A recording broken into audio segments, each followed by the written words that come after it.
for being here. This is May Day, Labor Day, the original Labor Day. Congress changed it because too many people were in the street on May 1st for too long, right after World War I. From all of the speeches that we've gotten this evening, there's this contradiction that exists in the United States. We all believe in the Declaration of Independence, the unalienable right to life, liberty, and the pursuit of happiness. And the great contradiction is how few of us get it. Why is that?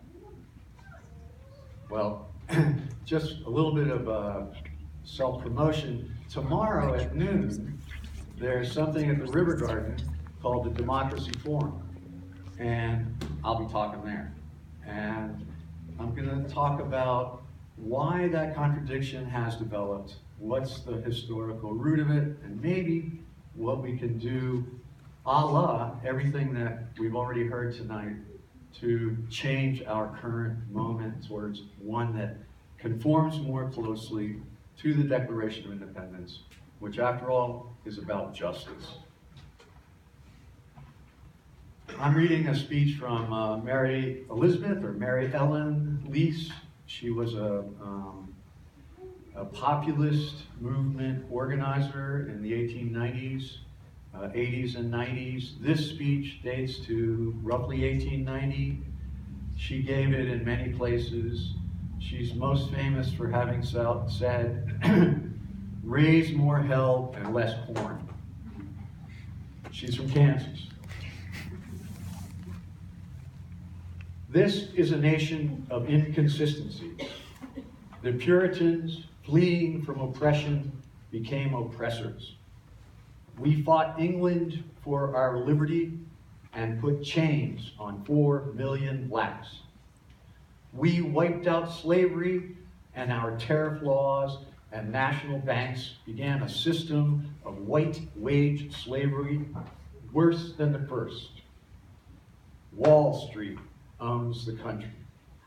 It is no longer a government of the people, by the people, or for the people, but a government of Wall Street, by Wall Street, and for Wall Street. The great common people of this country are slaves, and monopoly is the master. The West and South are bound and prostrate before the manufacturing East. Money rules, and our vice president is a London banker.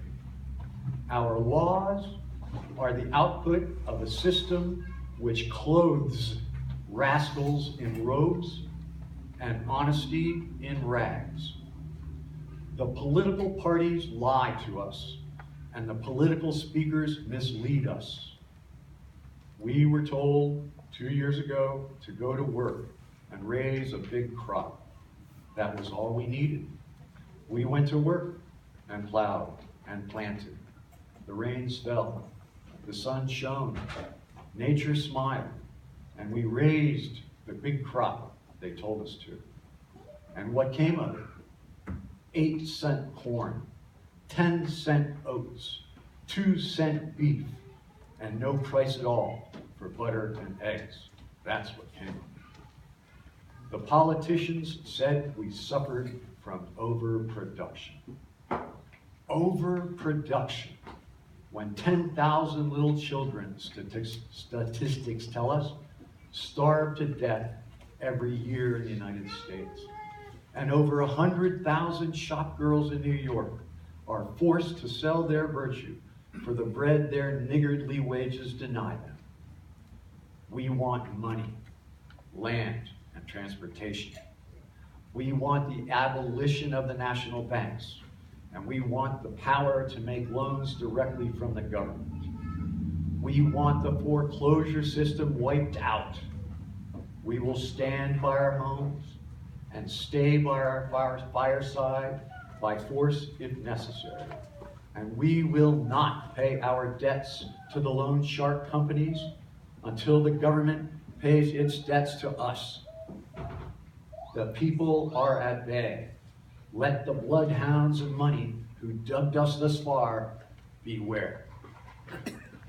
Thank you.